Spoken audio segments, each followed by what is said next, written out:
सबैलाई नमस्ते। म आज विशेष गरी यो सुदूरपश्चिम क्षेत्रमा गाइने एउटा अत्यन्तै लोकप्रिय संस्कृति भनौँ पुतलाको एउटा धुन लिएर यहाँहरूमा आउँदैछु।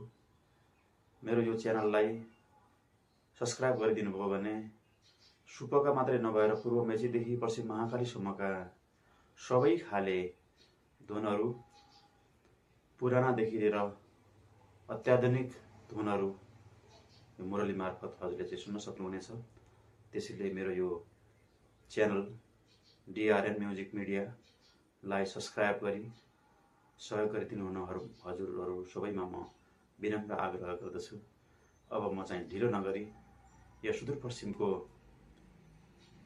अत्यन्तै लोकप्रिय एउटा संस्कृति पुतलाको धुन यहाँहरूमाझ राख्न गइरहेको छु। स्वीकार्नुहोला र आवश्यक प्रतिक्रिया र सुझावको पनि अपेक्षा गरिरहेको छु।